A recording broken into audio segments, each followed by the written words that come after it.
All right, guys. Promised that I would do a port flow analyzer v3.5b test performance trends. It's an older program, but it's quite good.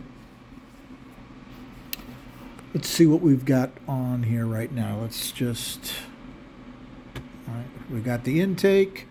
Okay. So these are our flows for our intake.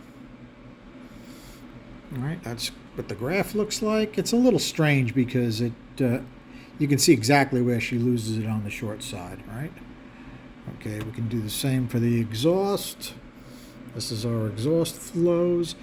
The curve from the exhaust is interesting. You can see it, when you see the drawings of the port, you'll be able to see where it's,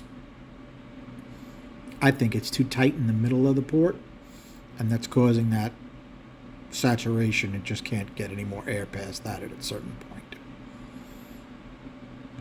Okay, this filthy mess is all the specs from the Magnum EQ Chinese head. If you could do this without getting dirt on the page, you're a better man than I. Because I did have to put oil on that head because it was starting to get rusty. So unfortunately, I did all these measurements afterwards. But when I poured it, it had oil in the port, so it didn't get instantly rusty, which was nice. We can go right down the list on this page. We had questions how big the chamber was going to be. I said, when I do this on a Chevy, it comes out around 69 cc's. I was surprised to see the Magnum chamber came out right at 69 cc's. The modified port is 178 cc's, which is quite a bit smaller than I expected it to be, since it is stock at 172 cc's, and the chamber stock is 62 cc's. So we didn't make the chamber that much bigger. The exhaust port is 64 cc's. Okay, this is our throats right here. Our exhaust throat is 1.392, which is 85.6%. Pretty close to my 86% go-to. The intake throat is a little bit smaller because of that insert. 1.729 and it's 86.3. My go-to throat size is 88.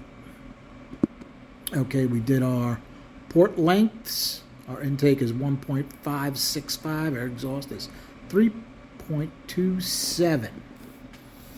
That's a fairly accurate drawing of what they look like. You can see this is where I think the port is limited. There is plenty of metal on this roof to straighten that up. I am not sure that would help make power. It would be an interesting test. But I think that's why it kind of maxes out around 195. It goes a lot higher when you put a pipe on it. Okay, that's fairly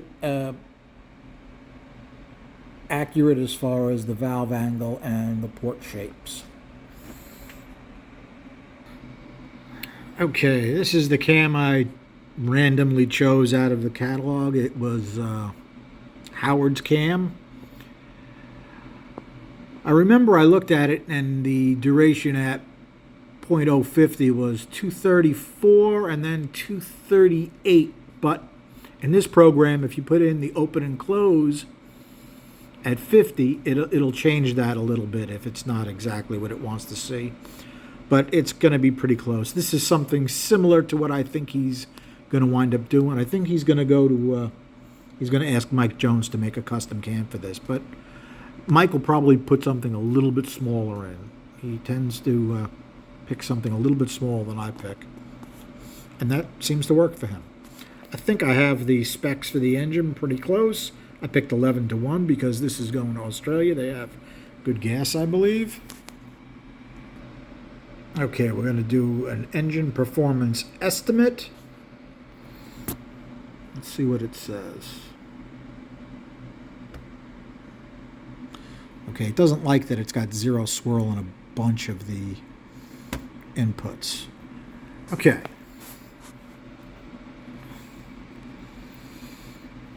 So Okay, performance potential at 5,200, 518 torque, 512 horsepower, airflow 641, volumetric efficiency 110. 110 is not a bad number. Fuel flow, piston speed. Piston speed is not that high, 3,000, but it's not a high RPM. Okay, in reality, let's take a look at the next one down, which is performance potential at 6,600.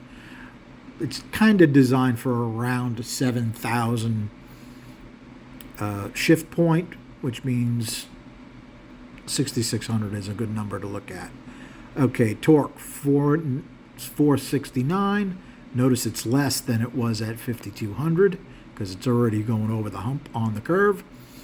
But our horsepower is better, 589. Not bad. I was kind of hoping for something over 500 horse, so that's a thing of beauty. Okay, 799 CFM. It's going to need a decent sized carb. Volumetric efficiency, 108. Not bad. Fuel flow, piston speed, 4180. Okay, doable. And then it gives you some estimates for how long the intake runners should be and so forth. All good info. It says we should have an intake port of 228.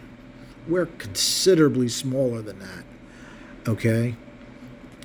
Could that possibly limit or horsepower upstairs? It could.